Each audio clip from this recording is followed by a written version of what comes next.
We recognize the importance of, well, as I said, small and medium-sized businesses, but in the category of small, we consider sole proprietorship a small business. And by assembling this For Our Future initiative, we are not only focused on, as I mentioned, the fishing expeditions of large employers and support for existing medium and small-sized businesses, but providing microloan opportunities, counselor opportunities, mentorship opportunities, and working, we hope, in partnership with the Chamber, to break down barriers for sole proprietorship businesses. We hope to be able to partner with you even greater to see that your businesses grow. And again, you know, I only half-jokingly said Apple, Hewlett Packard, and Dell, but the truth of the matter is, as I mentioned, 80% of job growth comes from existing businesses. And you, as an individual, you know, you grow a job, that's 100% growth.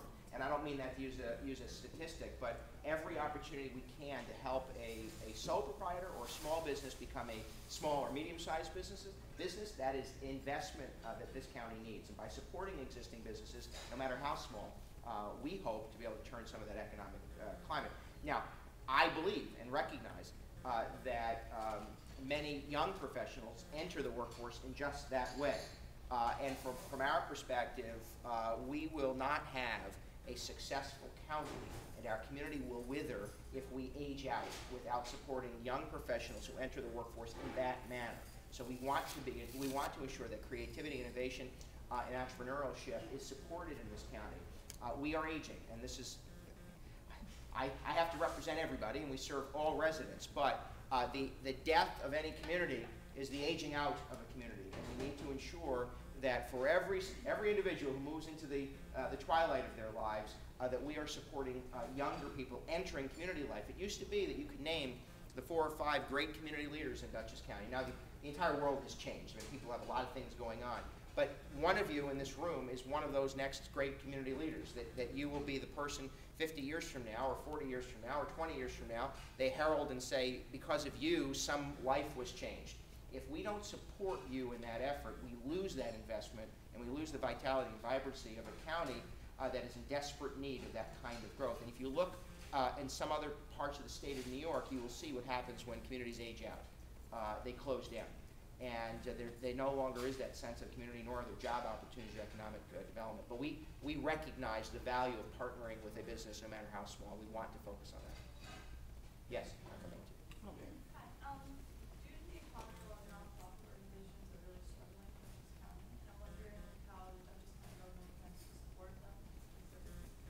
Did you see my whole presentation? No. We have a $40 million budget deficit. So like those not-for-profits, governments have the same challenges, and I recognize what you're asking. We believe, and have always believed, that the not-for-profit community is an important partner in the delivery of service. Government can't do all things, and there is a necessity to support the not-for-profit community. Now, what I'm about to say is what is the standard that I will apply to county government. That doesn't mean, however, that anyone or any expense is an entitlement. And because an institution exists, whether it's government or not-for-profit, or, by the way, a business. Of course, in the business community, through competition, some businesses don't succeed. But in the not-for-profit and government world, there's too much of the entitlement, and I don't mean this as a negative reflection. There's an entitlement mentality, which is, since we exist, we should always exist. And what I've said to not-for-profits and to governments, if we're going to spend $1, we need to know what the outcome is. It is nice to support X not-for-profit corporation. What is the taxpayer getting from that expenditure? And if we can determine that particular first of all, what is the outcome that we expect, and that particular outcome meets an aspiration or desire or need in the community, then we can expend $1. But there is going to be greater and greater competition, at least, as I said, over the course of the next 4, 5, 6, 8 years. There's going to be greater competition for that dollar, and that dollar's going to be squeezed and squeezed and squeezed, and that we're going to get into a competition between the delivery of a mental health service with law enforcement. And I can tell you who wins that argument in the public dialogue. So what we want to do is work with the not-for-profit community. We're going to be assembling the coalition of not-for-profits. In fact, I'll be meeting sometime in the summer. We're going to be meeting with all of them And we're going to say to them, you need to employ the same standard that we're going to employ on government in New York, in Dutchess County, and that is greater efficiency, greater collaboration, and coordinated delivery. And rather than individual contracts for individual services, we want you to work together to deliver a service with an expected outcome, and we will support you if that meets the aspirations and desires of taxpayers. My hope is to limit the pain the not-for-profits face, limit the reduction in county contribution to not-for-profits, but demand the highest delivery standard that we can offer. There is this is I'll let you in on a little secret. Not-for-profits love to work together until they're asking for money. So there's always a coordinated approach as long as it means that I'm not competing against the other guy. The coalition's goal, or gal, the coalition's goal is to coordinate all of the major and participating not-for-profits in this region, in this county, in order to bring about greater sharing of service delivery, greater collaboration and cooperation. And all I would say to you is that it is important that the not-for-profit community, just like a chamber, has a meeting place for that kind of dialogue and really sort of a central discussion unit, if you will. And it's also vital, important for somebody like me. I have 300,000 constituents. I can't meet with every one of them individually. And the not-for-profit community, like the business community, needs the ability to speak with a uniform voice. Now, in return, however, county government and others, all layers of government, and Governor Cuomo's already been doing this at the state level, needs to say very clearly, if we're going to spend a dollar, that dollar, you need to be able to identify the outcome, have a metric in order to measure whether or not we got that outcome, and you have to recognize that if we no longer believe that that outcome is in the interest of the 300,000 people, we may have to spend it someplace else. So a coordinated approach will begin to lessen the impact of fewer dollars invested in a not-for-profit because there'll be greater support. And we want to see that because we want not-for-profits in this county to be robust, to be alive and well. So we want to be able to stretch the dollar as best we can. But it is a very difficult economic and fiscal condition that I've inherited and that we're going to live through over the next, well, as long as you'll have me. Yes, you had your hand up. Yes, I was just wondering, what are your thoughts and how do you feel about the solar panel factory that was bought by the Chinese over there in Fishkill? Just wondering how do you feel about that? It's $800 million. Impact that's going to have. It's an $800 million investment, potentially 800 new jobs, and perhaps what could be the most significant industry cluster in the state, and that is alternative energy, renewable energy, and the rebirth of manufacturing in this country. So from our perspective, Dutchess County's Economic Development Corporation, along with Senator Saland, Governor Cuomo, and when I served in the State Assembly, we worked to bring and identify a buyer for the West Campus at IBM. It is absolutely critically important that we take these large structures that are empty and vacant and populate them with potential job growth. And all I would say to you is that we're watching them as they grow, and they have started to invest. But it is in fact that kind of private sector investment that will create the kind of jobs that we can support. And when I talked earlier about, Irv Miller asked the question about education, we have a great educational system in the Hudson Valley. We educate people to become teachers, and then we don't have any teaching jobs. And it's like, so where do they go? Where there are teachers' jobs, other states. So what we need to be able to do is to ensure that the educational structure is aligned with their economic demands, and renewable energy and that sector of manufacturing does in fact meet with and match some of the educational priorities that are already established in BOCES and our public education system and in higher education. I'm going to go over to Bill. I'm going to come back. Don't worry. I'm here as long as you want me here. The renewable question there. If you follow it, you've got this plant coming along, there's still this problem that in the state of New Jersey, it doesn't cost me anything to put solar on my roof. Okay? There's companies that come in that like your roof positioning and will put the solar panels on your roof for free. Here in New York, okay, the only way for me to pull off a no out-of-pocket cost is to do a long-term lease on a solar system. Now, I will put solar on my house tomorrow. However, why is there such a hurdle? Why is New Jersey so easy? You can come and put solar on your house, it doesn't cost you anything. Well, here, the tax credit for an individual is less than the tax credit for a corporation. Yeah. Well, the easy answer is because Albany hasn't caught up. I mean, the truth is But can you step in? Can you in the county say, you know what? We've got this big corporation coming in. gonna produce these solar panels. We've got at least a dozen companies throughout Dutchess and Ulster that are doing solar installations, okay? Can we as a county step up and say, hey, you know what? There's an opportunity for some job growth there. There's an opportunity to be ahead of the curve a little bit and set the standard. Do you always have to sit back and say, well, New York State says. Well, what would you have the county do? What's the step up the county should do? Can you step up and make it so that. Okay, Bill, let's that start New again. Jersey- Like a property I'd like tax to be able to do it exemption? just like in New Jersey. Okay, Where so- there is no tax yeah. implication. It's companies can come in, they can put solar on. Yeah. It doesn't cost anything. I get immediate savings. The company deals with the government, and that's that.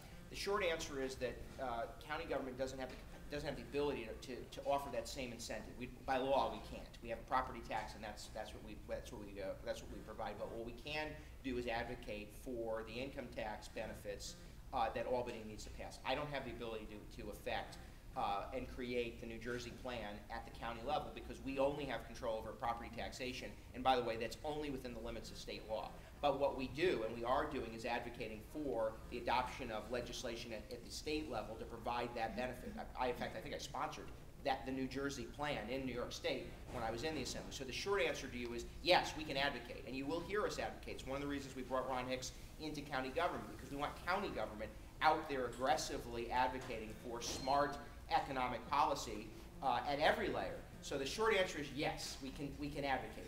The long answer is we can advocate, but we don't have the capacity or the right to recreate legislation at this level of government.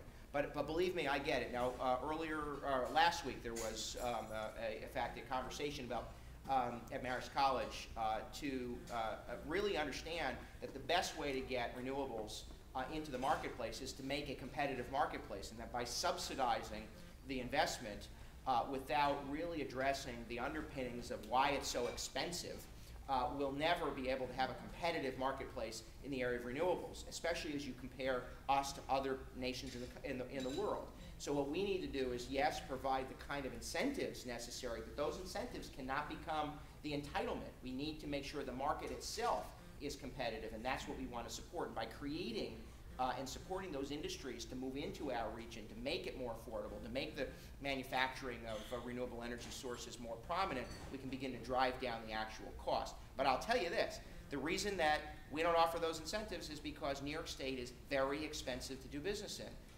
You know this, electric cost, health insurance, general liability cost, workers' compensation, on and on and on and on. We can subsidize a solar panel, but unless we begin to confront those other major obstacles to economic growth, we will just be handing good money after bad, and we can only borrow so much money from China before it isn't worth it anymore. And I say that very, very sincerely. So, yeah, you're going to hear us advocating, but there needs to be institutional change at the Albany level. I was coming somewhere. You're next. Go ahead. Mark, the Poughkeepsie Journal recently printed that the Dutchess County Sheriff's Office was looking for about 44 new vehicles to replace their dying fleet. So I want to know what the Dutchess County what you're doing to work with the Sheriff's Office to make sure that we have reliable vehicles on the road. And number two, why don't they have a plan that is in place that says X amount of vehicles is being replaced year 1, year 2, year 3, and rotating? Well, we wrote the bond. 44 vehicles in 1 year is a lot of money. Well, actually, that's you answered the second question by asking the first question, and that is the bond itself. We do have an aging fleet. Listen, law enforcement demands tools and resources for those involved in law enforcement. And the conversation about coordinating consolidation law enforcement is something that has to happen. You need to have a coordinated approach to law enforcement countywide. And we need to understand what is the adequate level of law enforcement delivered at what is the appropriate layer they should deliver the adequate level of law enforcement. So we have an aging car fleet. Sadly, I inherited that. However, we have written the bond language that enables the sheriff, so it's not that the sheriff's requesting, we've put together the document, we worked with the sheriff's office to identify which vehicles need to be replaced, and by moving forward with what is a substantive borrowing, it's $1.9 million. Now mind you, we would probably have to replace about 40 vehicles anyway. So, as I've said, in a 5-year bond, there is a small difference between a $1.75 million bond and a $1.8 million bond. It's money. But if we're going to do it at this point, we might as well get into a replacement plan. And this is, by the way, this is not something that's isolated to law enforcement. So we've written the bond, we're advocating for its adoption, we're answering the questions of the legislature, working with the sheriff's office so we can get into this 5-year, $100,000 100,000-mile replacement plan. That's what this does. But I have to tell you this, if you intend to call this community home for your lives, we have a much greater crisis than just the replacement of law enforcement vehicles. We have an aging infrastructure, and we have an electorate that doesn't want to spend money. Now, I'll tell you that I don't want to waste money, but if you cannot invest in infrastructure, we cannot have economic growth. And we have roads and highways and bridges that are crumbling underneath us. And the only time this state or our communities get to addressing it is when they actually crumble. And we have to recalibrate our focus, which gets to your question as well, which means the dollar gets stretched. But if we haven't built a road in 40, 50 years. We haven't built a road in 40 or unless you're in a subdivision. But there is no new highway construction. There are not major bridges being replaced. This is a crisis in this country. And I'll say this, it's the only time you're going to hear me sound moderately partisan. And to suggest that the federal stimulus package that was created all those years ago was meant to invest in infrastructure is laughable. You've got guide rails in the state of New York. Because the only thing in the state of New York we could focus our attention on and not have to go through layer upon layer of approval are those things that can move quickly. So, drive up and down the Taconic, all new guide rails, lovely new guide rails for as long as they'll last, but unless we invest in real infrastructure development, our infrastructure is going to crumble beneath us. And that's government's responsibility. Yes, ma'am. Can you elaborate a little bit more, as you were talking in the breakfast, about municipalities and the approval process and streamlining the inefficiency that happens from time to time? Yeah. What your plan is?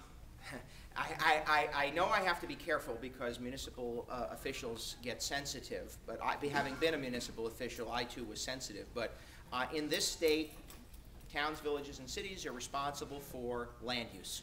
So if you want to build a house or you want to expand a business, as you know, you've got to go through the local zoning process. We have 20 towns, 8 villages, and 2 cities. They each have their own zoning code. They each have their own comprehensive plans. You need to have a comprehensive plan in order to have a zoning code. They each have their planning boards. They each have their zoning boards. They each have their municipal boards, all of whom are responsible for implementing land use. None of them speak the same language. There is no uniform documentation. It's like going from foreign country to foreign country and not knowing how to translate anything. So what we want to do, I believe, at the county level is begin to focus our resources in municipalities where they're willing to coordinate and consolidate and realign land use practices. So if we're going to spend $1 in the town of X, that town has to embrace the kind of development policies, and I don't say development, I mean land use policies that the county believes is in our shared best interest. Now, we want municipalities to determine what they want to look like in the future. We want to help them. It's why Ron was brought on board, and we're focused on business improvement districts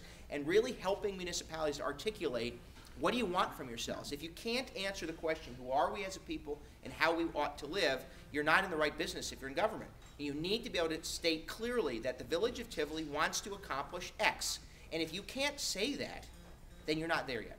So we want to help them get to that point where they clearly articulate their vision. And that vision needs to be articulated both in policy and land use language and in action.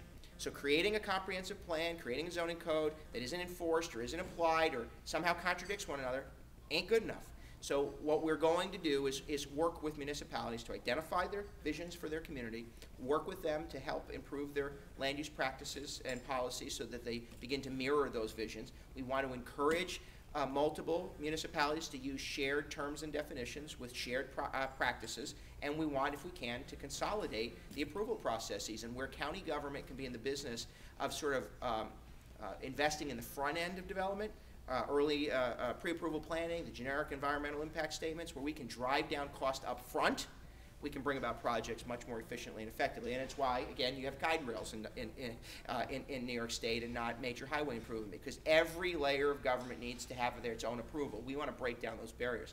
Not break down the municipality, not say you're not worth your existence, but rather say to them that through a coordinated approach, through agreed to uniform language, terms, and processes, we can move our process and move projects that much more quickly. And that's what we're going to invest in. And we're going to say, if we're going to give you money, and county government is granting opportunities, we share our sales tax revenue, we invest in communities. If we're going to invest in your community, you need to meet those standards. There needs to be, I can't say to a not-for-profit, You have to decide what your outcome is, a metric to evaluate whether you've gotten it, and then determine whether or not we can sustain it, but say to a municipality, here's 150,000, go run with it.